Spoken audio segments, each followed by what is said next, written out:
Do we have any more questions? There was a question at the back. Yes, go ahead. Hi. Hi. First of all, let me tell you that it's a pleasure to meet you today, and I'm Thank you. Zainab. Yeah, thank you very much. I really want to know, I am a graduate, and then there are the youth, right? Like, how do you involve the youth? How do you um, actually, yeah, involve them since we are the next generation? How do you put the whole thing about the goodwill into them? Like, I really want to know. What I do is I try and so at Lentil as anything in Australia, we have people from many different cultures, especially the refugee community.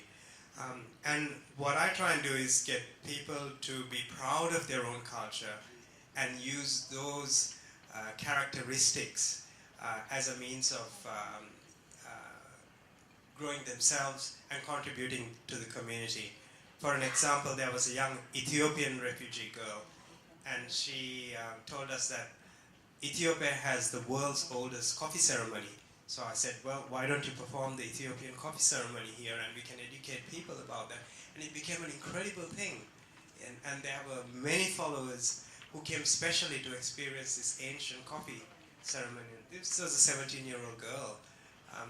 So I think for the young people of Sri Lanka, what I think is the most important thing is to be proud of our culture. We have an ancient, incredible civilization, and to use that to connect with the outside world.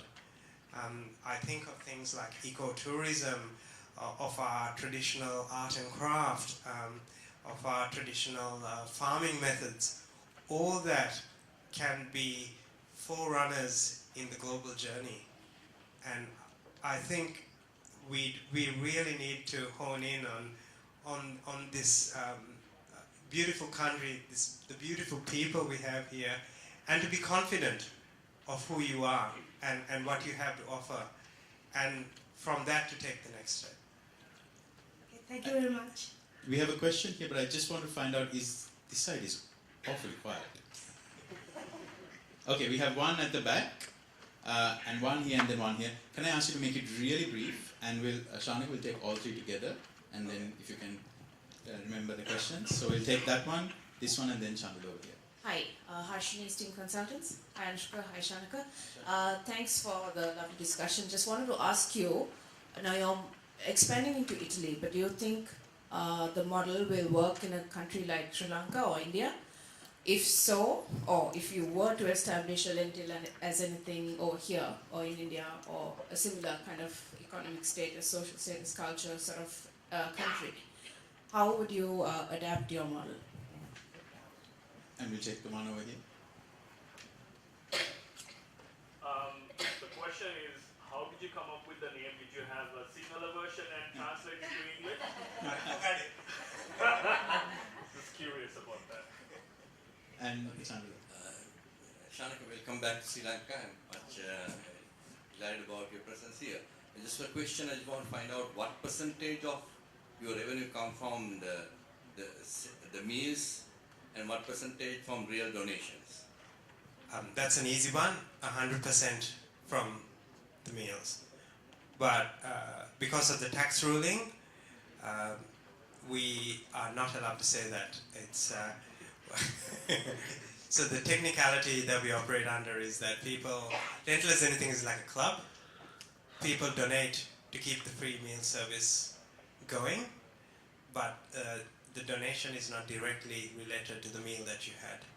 So a lot of people donate online, or might donate in a month. Yes, but all of the money comes from people who are our patrons. The question on how would you change the model, or would you have to adapt the model? I have an uncle who, when I discussed this idea of pay as you feel, he said it'll never work. So my journey in life has been to try and prove my uncle wrong. He's been my motivator. And when I told him about Sri Lanka, he said, "Are you bloody crazy, you bugger?" so I want to now prove him wrong too. because I really think Sri Lankans are proud of who they are, and a lot of people ask, one of the first questions I get asked is, do people pay? And then I say, would you?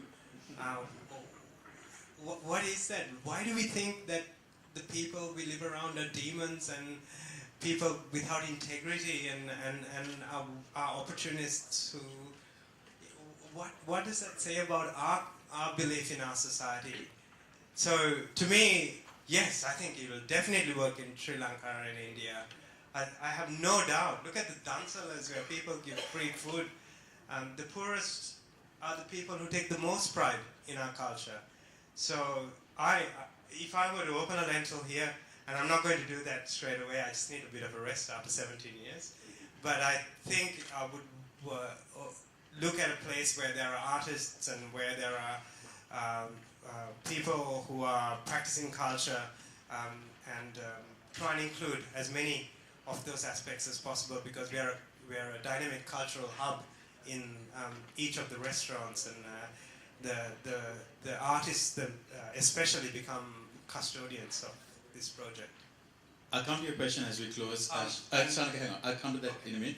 I just want to end before that with there are a lot of aspiring and current social entrepreneurs here. What are your top 2 to 3 messages to them? And they'll get a chance to chat to you on the sidelines, but if you were just briefly 2 to 3 messages. Well, I think one is to be prepared to throw everything at what you want to do in life. For me, I had no half-heartedness. It was a total conviction. I threw all my money and everything I had at Lentil Is Anything at the journey, and because of that, it drew support from the people around me because they knew that I was very sincere. And then communication, to communicate what I'm doing as clearly as possible. I think that is a very important aspect. And also fiscal sustainability. I think it's very important to be able to manage a business so that the social outcomes become possible. Because if we didn't operate as a business, then everything would have been much harder. And Lentil Is Anything, where did that come from? So there's an Australian band called Mental As Anything, and we were trying to work out names, and someone suggested, what about Lentil As Anything? And I thought, yeah, that's a good one, because now we've got a lot of, we use many different prefixes. We've got education as anything, we've got yoga as anything, we've got urban gardens as anything. It's become a prefix for a whole movement that involves inclusion, where the people are allowed to access valuable services in the community without having to worry about money. We even played with the word. And another thing I think is if you have a crazy idea, just do it. Because someone suggested, what about Lentil Is Anything condoms? And I said, okay, well, yeah. And why don't you put play as you feel on them? So now there are play as you feel condoms. Shanika, thank you. You've given us a lot to think about, and I think for me the takeaways are the importance of businesses building that community goodwill, seeing everyone as partners and building that goodwill. And really, I think for our young people or for enterprises in general here, to really think back and draw from the Sri Lankan values, the generosity, that goodness, inherent goodness you talked about, and that custodianship, and I think we'll be in a very strong place. Here's to many more years of proving people wrong, particularly your uncle, and mentoring people here in Sri Lanka who want to do some of the things you want to do. And I hope all of you get a chance to talk to Shanika on the sidelines. It's been a real pleasure moderating this session. And thank you. It's been an honor. Thank you.